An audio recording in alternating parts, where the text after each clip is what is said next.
Shalom Bapak Ibu Saudara yang terkasih, sangat bersyukur kalau hari ini kita bisa bersekutu bersama, bersuka cita. Mari kita mau memasuki persekutuan hari ini dengan ucapan syukur, dengan rasa terima kasih. Kita mau sama-sama berterima kasih ya.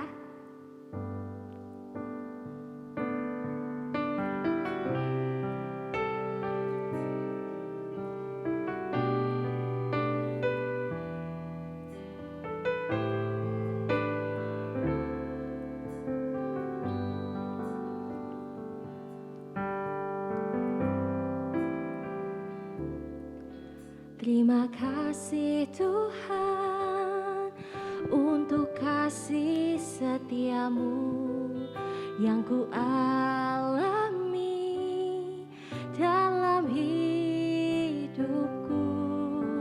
Terima kasih Yesus untuk kebaikanmu sepanjang hidupku.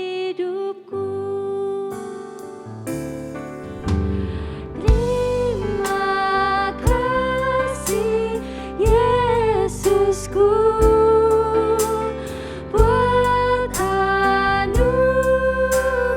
yang kau beri, sebab hari ini Tuhan adakan syukur bagimu.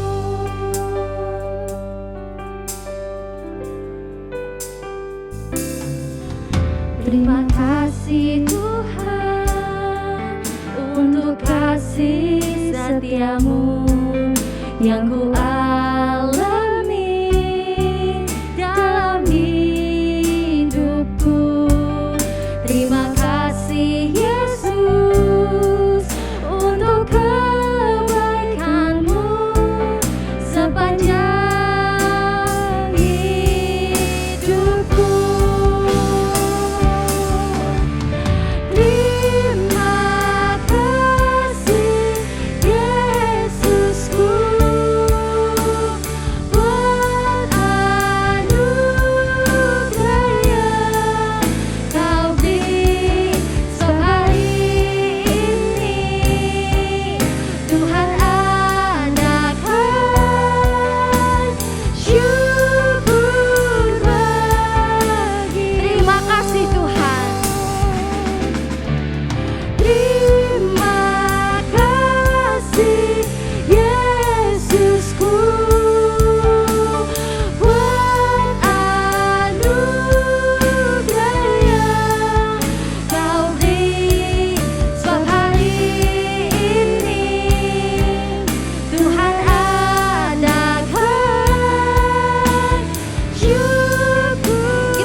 Mari kita bersatu di dalam doa.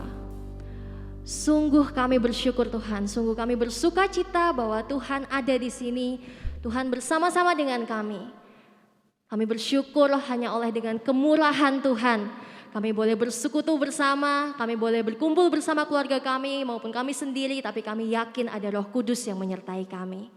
Tuhan, biarlah Tuhan yang akan siapkan hati dan pikiran kita untuk persekutuan kita hari ini. Biarlah Tuhan yang akan bekerja dan ibadah ini juga bisa memuliakan nama Tuhan. Lewat hamba-Mu, lewat pengkhotbah nanti, dan lewat pelayan-pelayan Tuhan yang ada di rumah, lewat jemaat-jemaat-Mu, kami percaya Tuhan akan bekerja. Inilah doa kami Tuhan kepada pahlawan-pahlawan Kristus yang percaya, katakan amin. Hai pahlawan-pahlawan Kristus, mari kita bangkit berdiri. Kita mau mempersenjatakan diri kita dengan senjata Roh Kudus. Sama-sama kita mau bangkit bagi Yesus. Hai bangkit bagi Yesus, angkat salibnya, anjungkan panji raja dan jangan menyerah.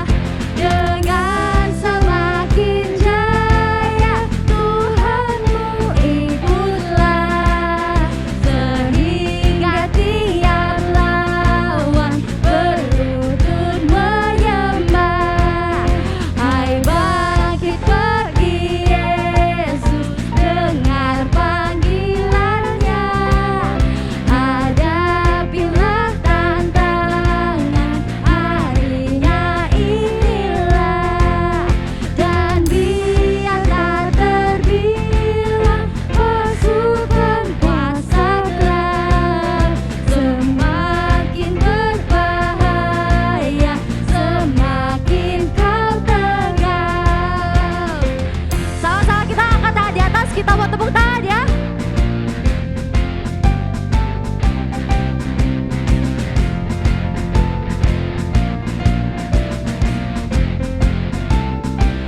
Sama-sama. Hai bangkit bagi Yesus, pohonkan kuatnya, tenagamu sendiri tentu tak cukuplah. Kenakan perlengkapan kuasa Roh Kudus, berjaga dan berdoa, bersiaplah terus.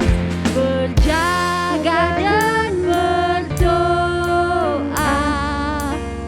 bersiaplah terus. Amin. Saudara yang terkasih yang ada di rumah, boleh kasih senyuman sapaan, boleh kasih selamat ke kanan kirinya. Kalau nggak ada, selamat untuk diri sendiri. Kamu hari ini dipilih Tuhan untuk mengikuti ibadah ini. Kamu hari ini dipilih Tuhan untuk dibentuk Tuhan menjadi bejana bagi hormat Tuhan. Hari ini kita mau sepakat untuk menyenangkan hati Tuhan. Oke? Kita masuk ke hadirat Tuhan, kita mau siapkan hati kita. Biar kita terus menyenangkan Tuhan.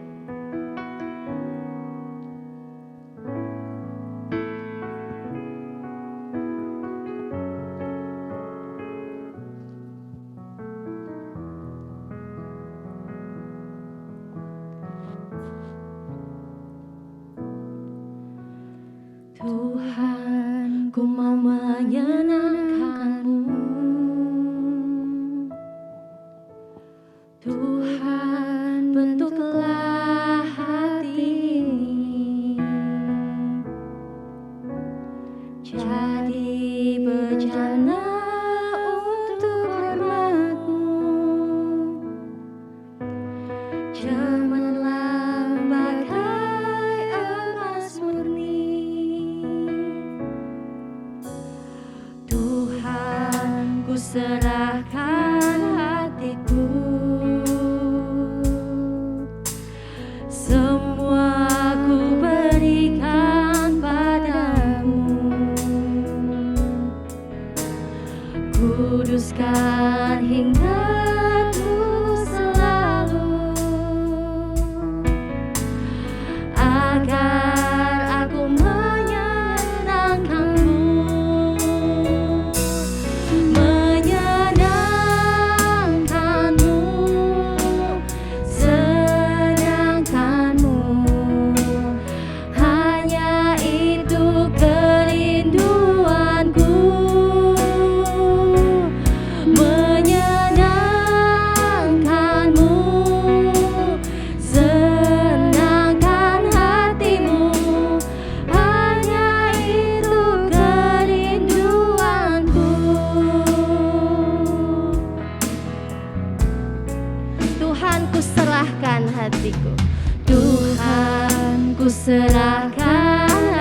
milikku. Semua ku berikan padamu. Kuduskan hingga ku selalu, agar aku menyenangkanmu, menyenangkanmu, menyenangkanmu, senangkanmu. Hanya itu kerinduanku, menyenangkanmu, senangkan hatimu. Hanya itu kerinduanku, menyenangkanmu, senangkanmu. Hanya itu kerinduanku, menyenangkanmu, senangkan hatimu. Hanya itu kerinduanku, menyenangkan, menyenangkanmu, senangkanmu. Hanya itu kerinduanku, menyenangkanmu, senangkan hatimu. Hanya itu kerinduanku.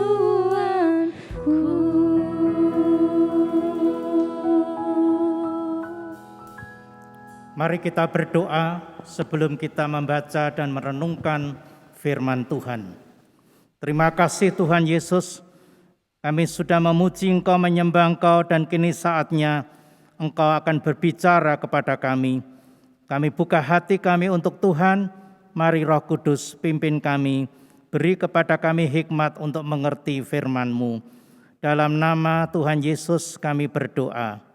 Amin. Pembacaan firman Tuhan diambil dari Lukas 16 ayat 1 sampai 9. Tema kita hari ini adalah anak-anak terang. Lukas 16 ayat 1 sampai 9. Begini bunyinya, perumpamaan tentang bendahara yang tidak jujur. Dan Yesus berkata kepada murid-muridnya, ada seorang kaya yang mempunyai seorang bendahara. Kepadanya disampaikan tuduhan bahwa bendahara itu menghamburkan miliknya. Lalu ia memanggil bendahara itu dan berkata kepadanya, apakah ku dengar tentang engkau? Berilah pertanggung jawab atas urusanmu, sebab engkau tidak boleh lagi bekerja sebagai bendahara. Kata bendahara itu dalam hatinya, apakah yang harus aku perbuat? Tuanku memecat aku dari jabatanku sebagai bendahara. Mencangkul aku tidak dapat, mengemis aku malu. Aku tahu apa yang akan ku perbuat, supaya apabila aku dipecat dari jabatanku sebagai bendahara, ada orang yang akan menampung aku di rumah mereka. Lalu ia memanggil seorang demi seorang yang berhutang kepada tuannya. Katanya kepada yang pertama, berapakah hutangmu kepada tuanku? Jawab orang itu, 100 tempayan minyak. Lalu katanya kepada orang itu, inilah surat hutangmu. Duduklah dan buat surat hutang lain sekarang juga, 50 tempayan. Kemudian ia berkata kepada yang kedua, dan berapakah hutangmu?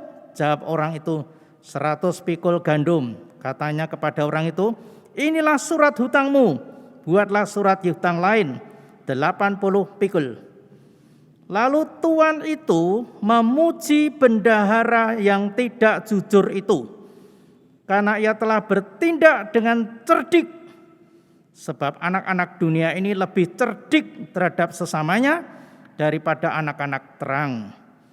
Dan aku berkata kepadamu, ikatlah persahabatan dengan mempergunakan mamon yang tidak jujur, supaya jika mamon itu tidak dapat menolong lagi, kamu diterima di dalam kemah abadi.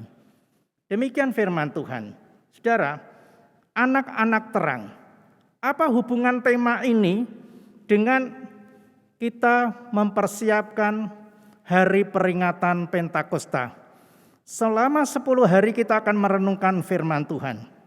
Atau lebih jelasnya lagi, apa hubungan tema ini, anak-anak terang, dengan Roh Kudus? Kalau kita membaca perumpamaan tentang bendahara yang tidak jujur, ini salah satu perumpamaan Tuhan Yesus yang sukar, saudara. Banyak orang yang sulit menafsirkan maunya apa sih Tuhan Yesus. Kenapa bendahara yang tidak jujur itu malah dijadikan contoh?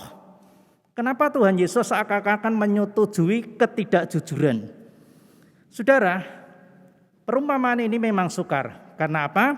Karena di situ dikatakan dalam kisah ini ada seorang bendahara yang dipercaya oleh tuannya tetapi menyeleweng. Lalu dipecat. Nah, sebelum dipecat itu dia menghubungi customer dari perusahaan itu. Semua surat-surat hutangnya diganti, dipotong sedemikian rupa. Apa tujuan dari bendahara ini memotong surat-surat hutang itu? Supaya mendapat simpati. Supaya kalau dia dipecat tidak punya rumah, ada orang yang menampung. Dan seakan-akan bendahara ini kelihatan baik di depan pelanggan-pelanggan itu. Oh, ini baik sekali, hutang saya ternyata dipotong sekian-sekian. Nah, si tuan itu pada akhirnya mau tidak mau bendahara ini dipecat. Si bendahara ini mengatakan, wah, saya dipecat, mencangkul aku tidak bisa, mengemis aku malu. Yalah, karena dia sudah terbiasa hidup enak, masa mengemis. Tapi anehnya, si tuan ini justru sangat menghargai si bendahara ini. Karena apa? Kecerdikannya. Dan singkat cerita, si bendahara itu memang dilepas. Yesus mengatakan demikian melalui perumpamaan ini. Bahwa anak-anak dunia ini lebih cerdik terhadap sesamanya daripada anak-anak terang. Saudara, di situ dikatakan anak-anak terang. Berarti ada anak-anak gelap atau anak-anak dunia. Ada bendahara yang sebenarnya itu dia punya potensi, tapi dia tidak mengembangkan. Nah, itu gambaran dari orang yang malas. Kita lihat lagi gambaran, si bendahara ini ternyata dia luar biasa. Cerdiknya itu sampai orang-orang dikelabui sedemikian rupa untuk mendapatkan simpati. Sebetulnya Tuhan ingin mengatakan apa melalui perumpamaan ini dan kaitannya dengan Roh Kudus. Yang pertama, saudara, Tuhan Yesus sebenarnya ingin mengatakan bahwa orang-orang percaya seharusnya lebih cerdik daripada orang-orang dunia. Kalau orang-orang dunia bisa seperti itu, kenapa orang-orang percaya tidak? Mereka yang hidup tanpa Roh Kudus saja bisa seperti itu, hebatnya. Apalagi orang-orang percaya yang dikaruniai Roh Kudus. Orang-orang percaya itu punya plusnya, sedangkan orang-orang dunia tidak punya plusnya. Orang-orang dunia ini kalau sudah bilang malas ya sudah tidak berbuat apa-apa. Tapi kalau orang-orang anak-anak terang dengan hikmat Allah, dia dibukakan jalan oleh Tuhan. Orang-orang itu, orang-orang Kristen itu taunya kalau sudah dibaptis, ya kemudian tertulis sebagai anggota gereja, lalu namanya kemudian di KTP ditulis Kristen. Tapi yang Tuhan kehendaki bukan itu. Yang Tuhan kehendaki setelah kamu menjadi percaya, ada karunia-karunia yang aku berikan kepadamu. Bendahara itu cerdik. Cerdik itu berkaitan dengan talenta. Talenta itu bisa dipelajari. Tetapi bendahara ini tidak memiliki hikmat, sehingga akhirnya mandek. Ketika di stop pekerjaannya, malas dia. Malu, aku mencangkul nggak bisa, mengemis malu. Sedangkan anak-anak terang itu punya nilai plusnya. Nilai plus itu harus kita gunakan sekarang sebagai orang-orang percaya. Orang-orang dunia memang cerdik. Tetapi kecerdikan itu kadang-kadang dipakai untuk kelicikan. Itu yang Yesus ingin katakan. Kita orang-orang Kristen itu harusnya cerdas. Dan kecerdasan kita itu kecerdasan ilahi. Lebih daripada milik orang-orang dunia. Yang kedua saudaraku, bahwa anak-anak terang itu bergantung kepada kuasa Allah. Bukan pada harta dunia. Karena sudah terbiasa hidup enak, makanya dia malas. Mengemis aku malu, mencangkul aku tidak bisa. Jadi ketika dia dilepas, bingung, aku harus apa? Timbullah kelicikannya dengan mengelabui pelanggan-pelanggan, surat-surat hutangnya dikurangi untuk mengambil simpati. Supaya nanti kalau dia dipecat tidak punya rumah, si pelanggan itu mau menampungnya. Memang anak-anak dunia ini cerdik. Tetapi ketergantungan mereka bukan pada Tuhan. Selama ketergantungannya bukan pada Tuhan, satu saat akan mengalami kebingungan. Anak-anak terang memiliki kecerdikan, kecerdasan, bukan dari dunia, tapi dari Allah. Dalam iman Kristen, Roh Kudus itu memampukan saudara-saudara dan saya untuk mengalami hal-hal yang mungkin terlalu sukar dialami oleh orang-orang dunia. Di dalam karunia-karunia roh di sana disebut ada roh hikmat. Si bendahara itu memang cerdik, tapi nggak punya hikmat. Akhirnya kecerdikannya dipakai untuk hal-hal yang negatif dengan cara mengelabui pelanggan-pelanggan. Nah, kita sebagai orang-orang percaya, kita tidak boleh berhenti di situ. Dalam hubungan dengan Roh Kudus, anak-anak terang itu jelas bahwa anak-anak terang akan selalu ada jalan. Selama kita bergantung pada kuasa Roh Kudus, kita tidak akan pernah takut menghadapi apapun juga. Bahkan Tuhan mengatakan, kalau toh ketergantunganmu pada mamon itu lenyap, kamu akan diterima di kemah abadi. Yang ketiga, saudara, anak-anak terang itu harus berani menembus batas. Berani menembus batas. Bukan ngawur, bukan asal berani, tetapi tahu dengan siapa kita akan melakukannya. Dengan siapa saya akan berjuang. Bendahara itu berani menembus batas. Punya kewenangan untuk mendiskon surat-surat hutang pelanggannya. Semuanya itu karena apa? Ada udang di balik bakmi. Bukan batu, kalau batu keras. Udang di balik bakmi, ya tinggal makan. Jadi semua yang dilakukan itu demi apa? Kemudahan, tetapi perbuatan ini tidak lain adalah kelicikan. Nah, kita harus sadar bahwa Tuhan Yesus tidak menyuruh Anda dan saya untuk berbuat licik. Tapi kecerdasan anak-anak dunia itulah yang harus dicontoh. Makanya Tuhan Yesus pernah berkata bahwa cerdik seperti ular dan tulus seperti merpati. Tapi sayangnya banyak orang-orang Kristen, ularnya itu lebih banyak daripada merpatinya. Jadi tidak seimbang, harusnya seimbang. Cerdik seperti ular, tulus seperti merpati, seimbang. Jangan ularnya yang banyak, merpatinya cuma 1-2 ekor. Nah, akhirnya kita tidak menjadi contoh bagi banyak orang. Saudara, bendahara ini memang cerdik. Dia berharap sekali diapresiasi oleh pelanggan-pelanggan tuanya.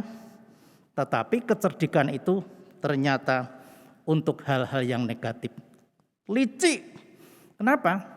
Dia tidak pakai hikmat Allah, hanya berdasarkan pemikiran otaknya. Menembus batas. Yang namanya terang, itu dimanapun dia bisa menembus batas. Sampai lubang yang terkecil itu pun dia tembus. Nah, saudara, ketika orang-orang itu terperosok atau tersesat di dalam gua, mereka hanya mencari celah.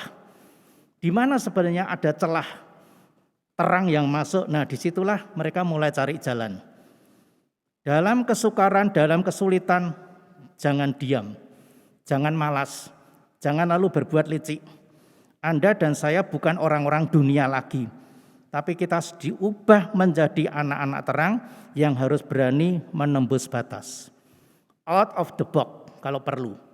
Jangan berkata tidak bisa, tetapi katakan aku akan berusaha. Jangan katakan, aku tidak punya apa-apa. Tapi sebaliknya katakan, aku punya Tuhan.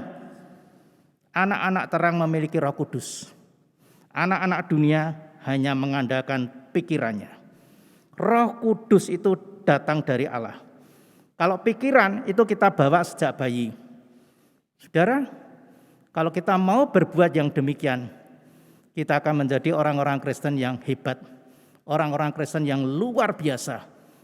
Ingat saja bahwa ketika murid-murid itu belum dikaruniai Roh Kudus belum dikaruniakan pada mereka, hidup mereka penuh ketakutan, sembunyi di tempat tertutup.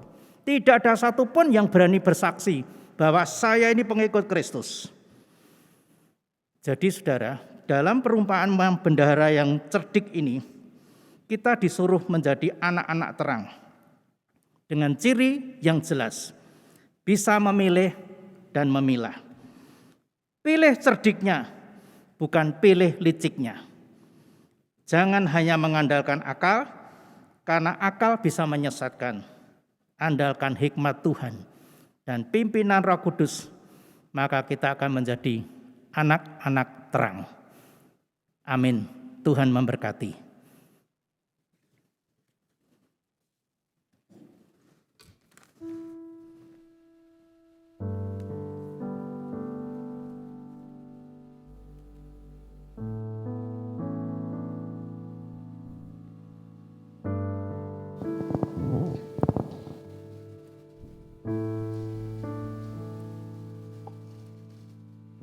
Ya, Bapak Ibu Saudara, bersyukur ya kita boleh dengar firman, kita boleh diberkati.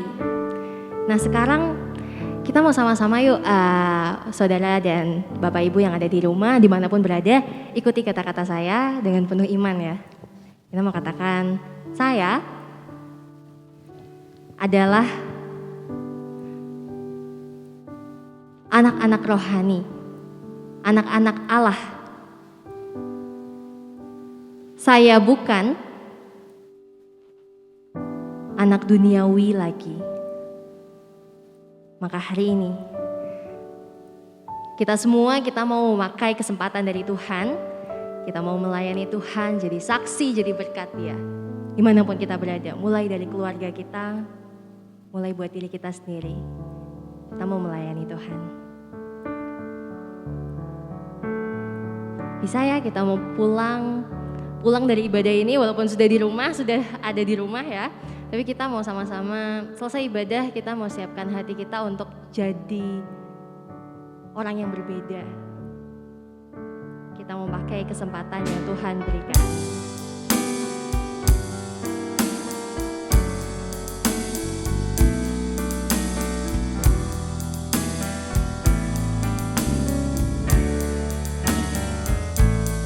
Hidup ini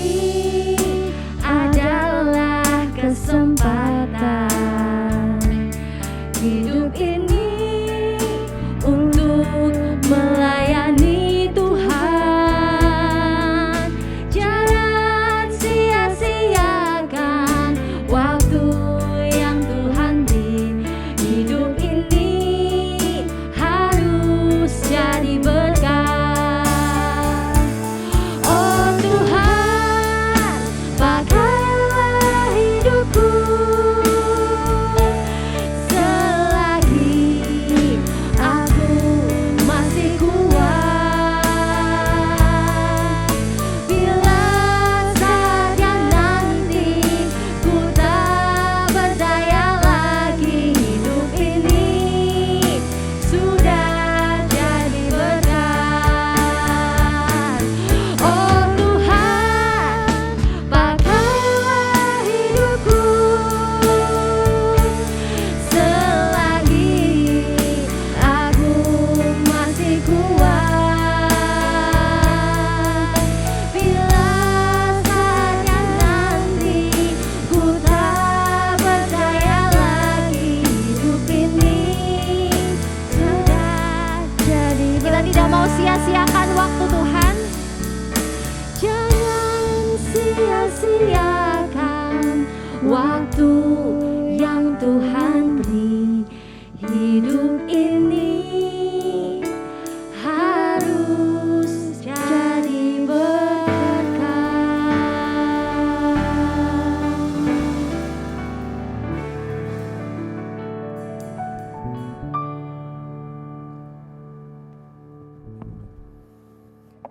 Kita akan menaikkan doa-doa syafaat.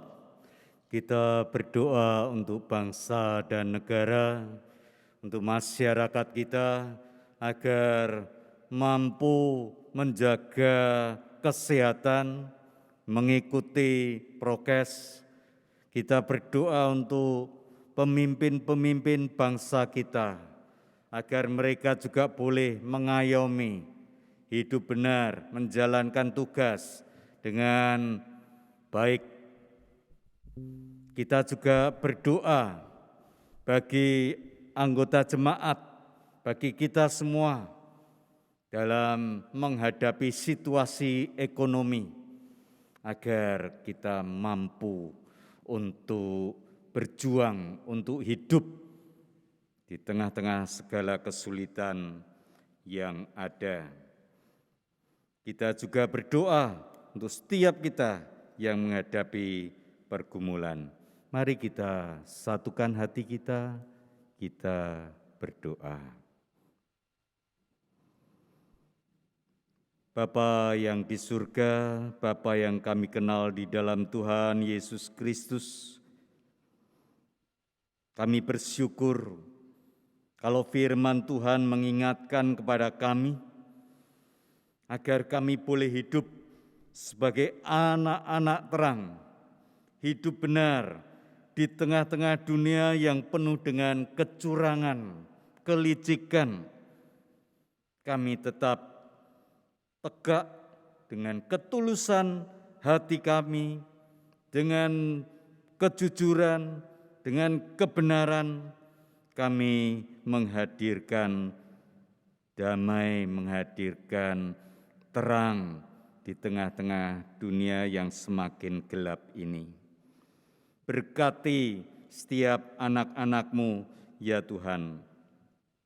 Kami berdoa bagi bangsa dan negara kami, bagi masyarakat Indonesia di tengah-tengah pandemi yang belum usai.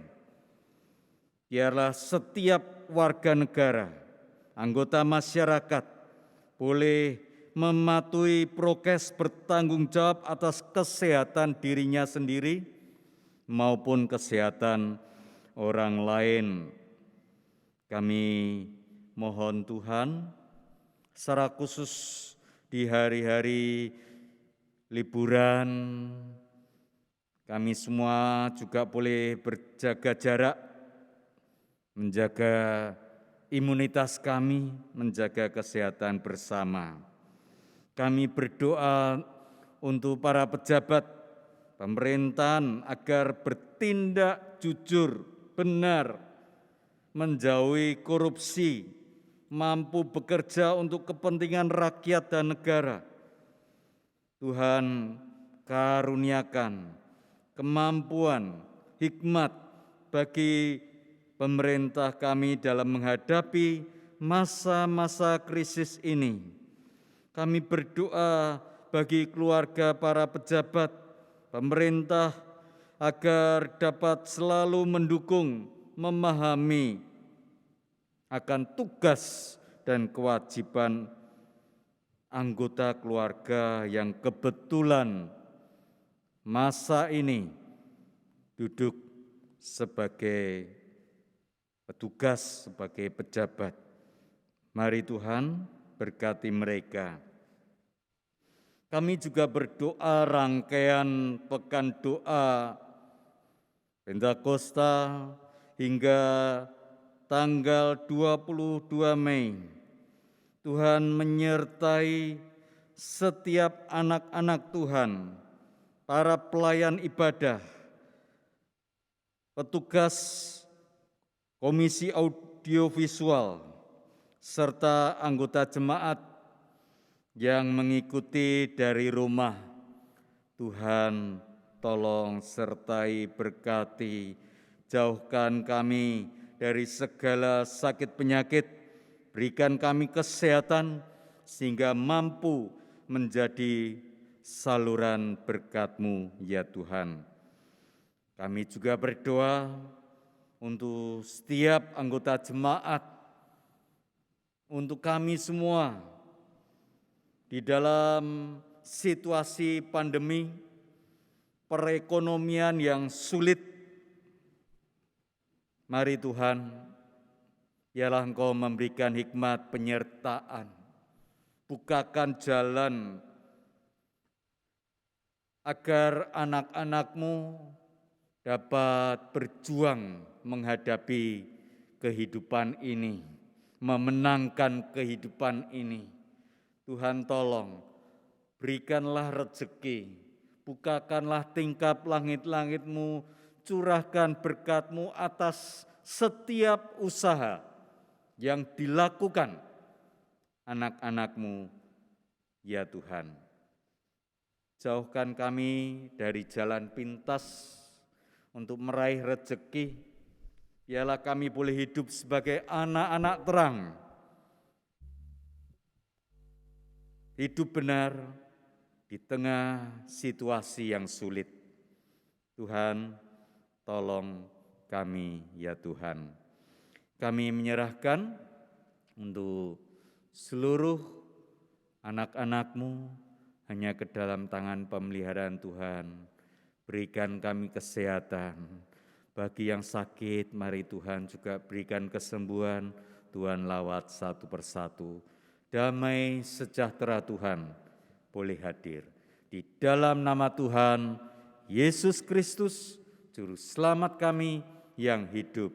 Marilah saudaraku kita mengarahkan hati kepada Tuhan untuk mendapatkan berkat pemeliharaan dan kasih karunia-Nya. Kasih karunia Tuhan Yesus Kristus, kasih Allah Bapa dan kuasa Roh Kudus menyertai saudara sekalian. Amin.